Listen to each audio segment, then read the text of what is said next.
आज की कथा जो है दोस्तों, आज की कहानी जो है ये बहुत ही ज्ञानवर्धक है। इस कहानी को अपने बेटे और बेटियों को ज़रूर सुनाना दोस्तों, किसी भी कीमत पर। यह कहानी त्रेता युग की है। उस समय श्रवण कुमार नाम का एक बालक था।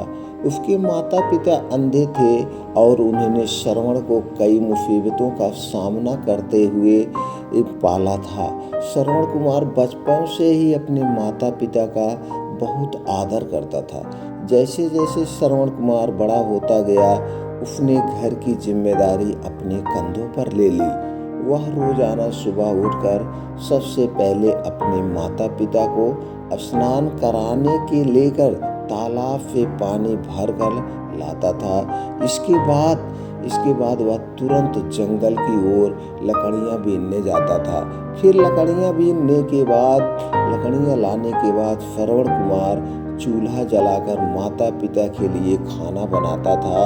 श्रवण को इतनी मेहनत करते देख उसकी माँ हमेशा उसे टोकती थी। वह कहती थी, श्रवण बेटा, तुम इतना सारा काम अकेले क्यों करते हो? खाना तुम मुझे बनाने दिया करो, मैं आसानी से बना लूंगी। इसके बदले तुम थोड़ा आराम कर लिया करो। उसकी माँ की इन बातों को सुनकर श्रवण कुमार कहता, नहीं माँ, मैं ये सारे काम आप लोगों के लिए ही तो करता हूँ। भला अपने माता बाप के लिए, माता पिता के लिए किए गए कर्मों में कैसी थकान, उल्टा मुझे तो खुशी मिलती है।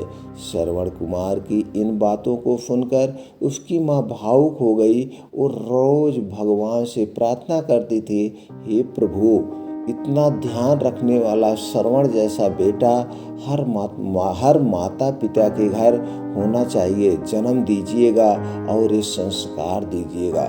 श्रवण के माँ बाप नियमित रूप से भगवान की आराधना करते थे।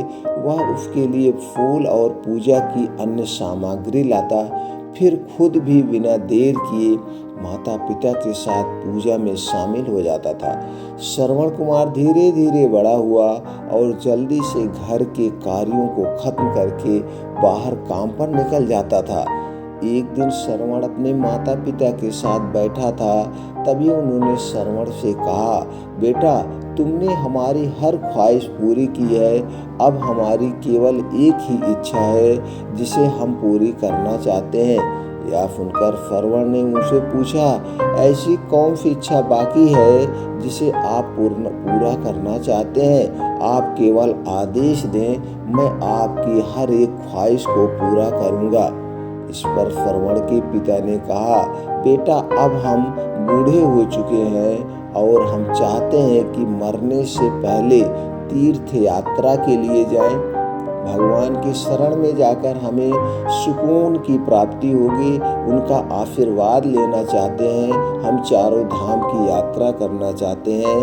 अपने माँ बाप की बात सुनकर श्रवण कुमार सोचने लगा कि वह उनकी इस इच्छा को कैसे पूरा करेगा। उस समय बस और ट्रेनें की सुविधा भी नहीं थी। साथ ही उसके माता पिता देख भी नहीं सकते थे। उसके माता पिता अंधे थे। ऐसे में उन्हें तीर्थ यात्रा कराना भला कैसे संभव हो पाता। तभी श्रवण कुमार को एक तरकीब सूझी। वह तुरंत बाहर गया और वहां से 2 बड़ी बड़ी टोकरियां लेकर आया। उसने उन दोनों टोकरियों को एक मजबूत डंडे से मोटी रस्सी के सहारे लटकाकर एक बड़ा सा तराजू बना लिया। फिर श्रवण कुमार ने उस तराजू में अपने माँ बाप को बारी बारी से गोद में उठाकर बैठा दिया। उसके बाद तराजू को अपने कंधों पर लेकर उन्हें तीर्थ यात्रा पर निकल पड़ा। वह लगातार कुछ दिनों तक अपने माता पिता को एक के बाद एक सभी पवित्र स्थानों पर घुमाने लगा। इस दौरान श्रवण कुमार अपने माता पिता को प्रयाग से लेकर काशी तक के दर्शन करा दिए। जितने भी तीर्थ यात्रा थे सब जगह दर्शन करा दिए और वहाँ पे उनका पालन पोषण भी करता रहा। माता पिता को घुमाते समय श्रवण कुमार उन्हें उन जगहों के बारे में भी बताते चलता था, क्योंकि वह आंखों से उस दृश्य को देख नहीं पाते सकते थे।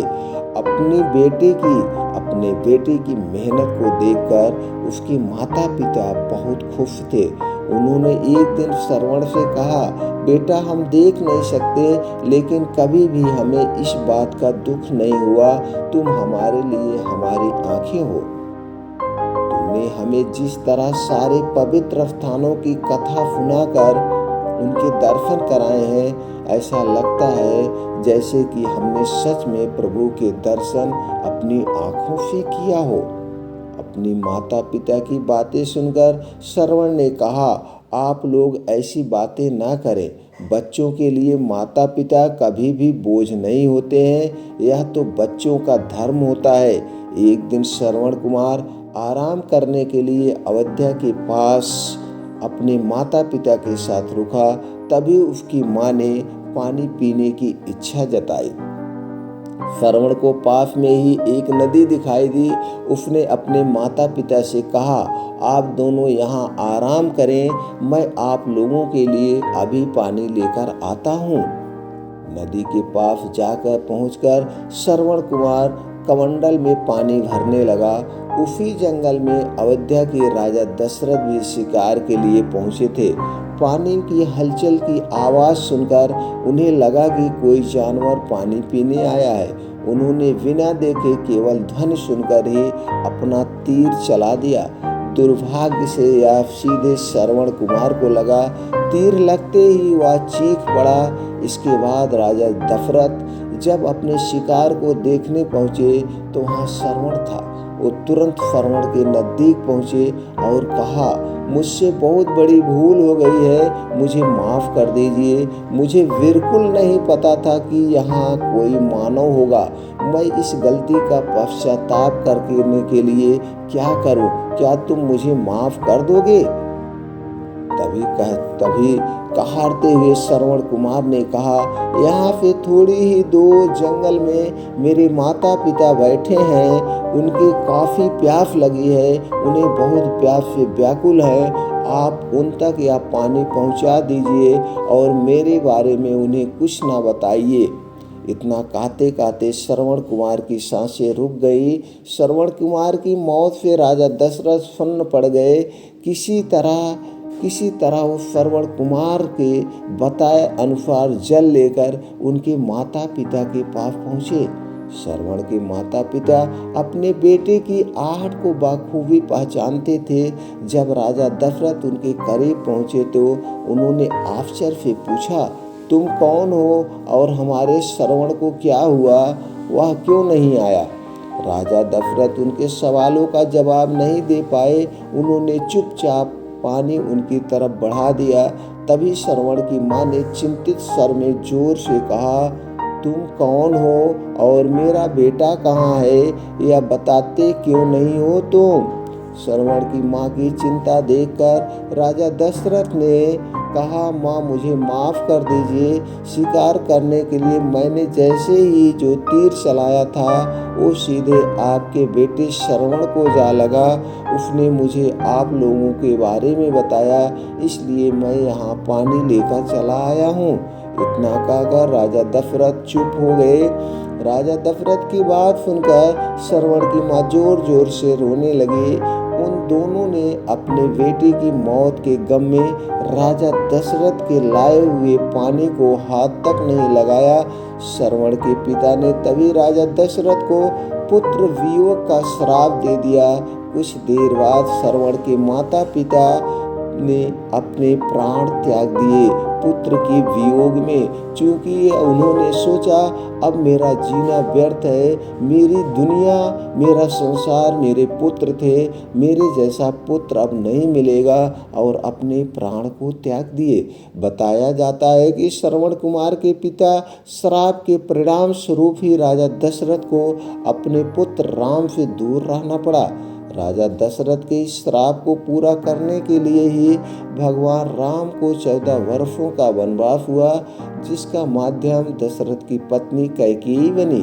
श्रवण के पिता की इस तरह राजा दशरथ भी अपने बेटे से दूरी को बर्दाश्त नहीं कर पाए और उन्होंने अपने प्राण को त्याग दिए। इस पूरी 100% सत्य घटना है रामायण की। कहानी से हमें क्या सीख मिलती है? हर बच्चे को अपने माता पिता की सेवा श्रवण कुमार की तरह ही निस्वार्थ भाव से करनी चाहिए। यही उनका सबसे बड़ा कर्तव्य है। लेकिन आज के ज़माने में कोई भी अपने माता पिता का सेवा नहीं करता है। तो दोस्तों, इस कहानी को ज़्यादा से ज़्यादा हर उस बेटे तक पहुँचाएँ, उस बेटी तक पहुँचाएँ जो आज के ज़माने में नालायक हो चुके हैं। हो सकता है इस कहानी के माध्यम से 8 से 10 बच्चों को सुधारा जा सकता है। तो आप भी सोचिएगा, हमारा जीवन भी धन्य हो गया, क्योंकि हमारा आपका एक ही उद्देश्य हो, अपने बच्चों को अच्छे से अच्छे संस्कार देना। तो दोस्तों, कहानी दिल को छू गई हो और लगता हो ये कहानी ज़्यादा से ज़्यादा शेयर किया जाए, तो कहानी ज़रूर शेयर करिएगा। फिर मिलते हैं अगले वीडियो में। राधे राधे, जय श्री राम।